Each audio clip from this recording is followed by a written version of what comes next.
趁着粉丝老妈不在家，给她这个90平的房子进行了一波清空并改造。昨天收拾到厨房了，花了2400把这个排风扇换成了油烟机，又花了600多吊了一个新顶棚，还把原来的瓷砖换成了石塑地板。今天接着收拾厨房，我就说阿姨听课买回来的东西，除了卫生间以外，其他每个角落都有。厨房这个柜子里面还囤了这么多，先给他们都清出来，看看还有没有能留下来的。这清洁球也过期好几年了，一捏都有碎渣渣了。这一堆东西全都是过期了，一看这个洗护用品和牙膏的牌子就知道也是阿姨从听课那里买回来的。还有这个胚芽米和木耳，这些东西都是在我婆婆家经常能见到的。这个箱里面都是阿姨留下来的米袋子，还有点包装盒，这些她都是不舍得丢的。说纸箱了，你看这酸奶盒她都留着呢，还有装着酸奶盒的那个饭盒，我真有点怀疑那个饭盒是阿姨捡回来的。她是真不舍得丢东西，听小姐妹讲，家里的酱油瓶子用完了都得洗干净留着喝水用，家里的杯子也不少，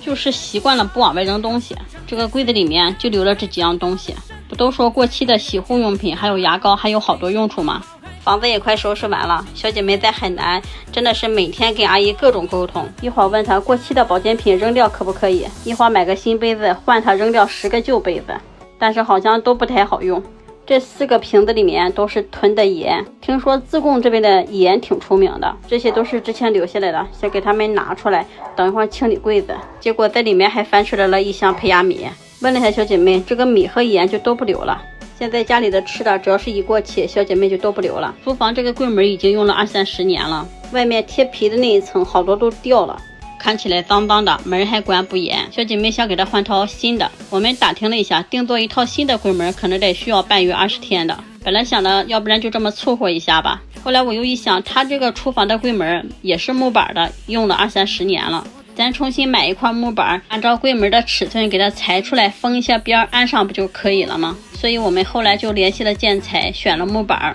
提前好几天都裁好尺寸给它拿回来了，把原来的旧门都给它拆下来，时间太长了，好多螺丝都扭不下来，差不多都是把那个柜门硬生生的给它掰下来的。安柜门之前先把这个柜子里的卫生给它清干净吧。这个柜体里面还不是木头做的，应该是用红砖垒的，然后外边安了一个木头框，这个地方是煤气灶的下面，这应该是原来的排风扇顺着墙边上留下来的，上边这一条太窄了，手都进不去，我是拿个钢丝球给它拴到木棍上给它蹭出来的。下面这个地方宽敞就好整多了，喷上油污净泡沫的，静止个5-6分钟，这个油就开始慢慢化了，拿钢丝球一蹭就蹭得特别干净。还有好多新朋友来问我这个油污净在哪拍，就在我橱窗里面，你进去搜索一下净福生油污净它就出来了。要是还有找不到的，你就在这个视频的第一条看看，可能会写油污净在这里，你点进去就有了，特别的好用，擦油烟机煤气灶没得说。一定要记得喷之前先找个小面积的试试。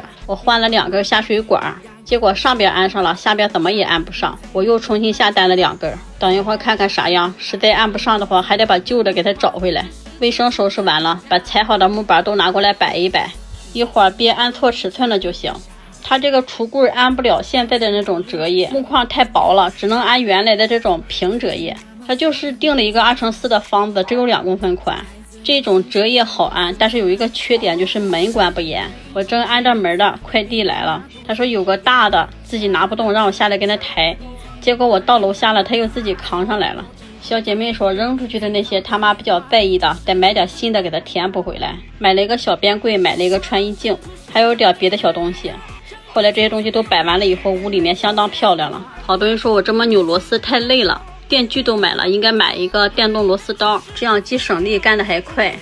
其实一开始没买吧，就想着扭了几个螺丝一会儿就干完了，再就是家里有，再买的话就重复了，就想着能用手解决的事就别去买新东西了，没成想这还扭起来没玩了。不过这个木板挺好扭的，没费什么力气，十字下边这个木框几乎都要掉下来了，我找了点小木头上下都给它塞住了，这样就不会动了，就跟钉在上面一样。旁边我还用胶码给它连在一起了，我拽了一下特别结实，感觉比它原来还结实呢，一动不动。这个下水管我是安了好多次也没安上，我突然想起来它原来是拿个绳勒住的，是不是应该给它换个头？换了一下确实能安上，但是上边它也只是安上一小部分。后来买的新的刀了，这个管子比较软，试了一下能安上，就是这边这一根有点长了，给它剪掉了一部分。其实还应该再剪掉一部分，是不是这个弯有点大了？我发现后来刷碗的时候那个水流速度没有原来快了，是这个原因吗？买了捆扎带想给它扎起来，结果还买短了，又重新下了一单，就这个下水管都下了好几单了。留下来的锅都擦干净，给它放到柜子里面，这些碗也都给它洗一下。这个房子里的碗筷比较少，应该都是阿姨平时用的，大部分都在上套房子里呢。那面7、80个碗是有了，柜门是安完了，但是它关不严，关上以后当时看的挺整齐的，但是过一会儿这个门就会自动打开了。一边干活我就在这一边想，有没有什么好办法让这个门别来回动，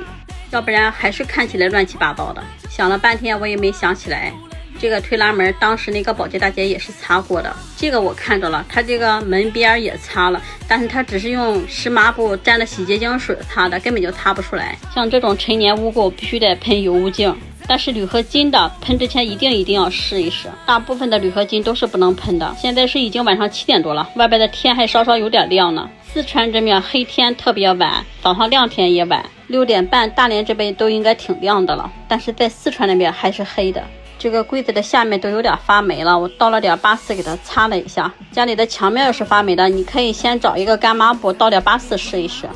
大部分的都是可以擦掉的，除非那种已经深入到底层的它擦不出来，表面的它都可以。像那种就得把墙皮铲掉，重新抹腻子了。头天晚上干到8点，第二天又来接着干的。这个木框原来是黄色的，安上这个门以后它的颜色有点不太一样。正好小姐妹买了一桶核桃木的木蜡油，我把这个边边刷一下，最起码别让它看起来愣愣的。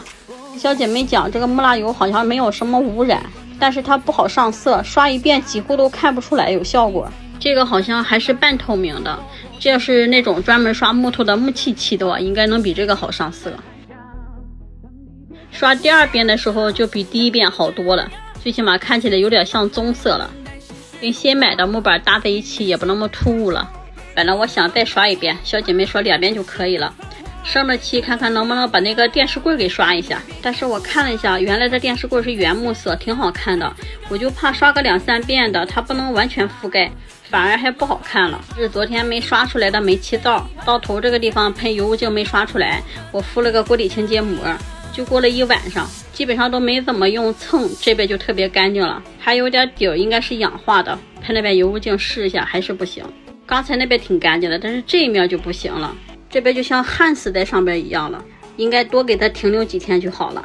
但是先这样吧，我就带了3贴过来，也没有那个锅底清洁膜了。不过这个灶头一安也比原来干净多了。这个锅底清洁膜只能用铁锅和不锈钢锅，可以去我的视频主页搜索一些锅底清洁膜，有很多挂车视频。这个是我之前清理的锅，用的时候一定要底下铺上垃圾袋，上边戴手套。这个下水管还得用扎带给它捆一下，以防万一它掉下来呀。我真的是脑洞大开，一下想起来能不能有这种门栓，可以平时给它关上，用的时候给它打开。结果去平台一搜还真有，而且还是这种黑色的，挺漂亮。安上以后像个门把手一样，用的时候就这么扭开，不用了关上。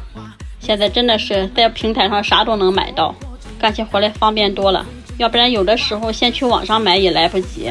真的是有太多的时候，一开始啥想法没有，干着干着就突然来灵感了。这个小黑色的门栓搭配这个木板还挺好看的呢，最主要的是门不会再打开了。我还在油烟机下边这个地方买了一个防油贴，它属于是静电的，但是他说的是随便一贴就不会掉，我才买的。我真的不会贴这种静电的东西。之前在我妈家那个卫生间的那个磨砂玻璃上贴了一个静电贴，洗的第一次早就掉下来了。这个柜门还有2扇这种单独的，安不了那个门栓。我又想到了一个方法，就是买了一个这种长磁条，一边粘一根，关上它不是就能吸住了吗？那个边小，所以我就剪了半条，这个门上的就可以贴一个大的了。关上以后还不是很紧，它还打不开。我又下单了2个小黑把手，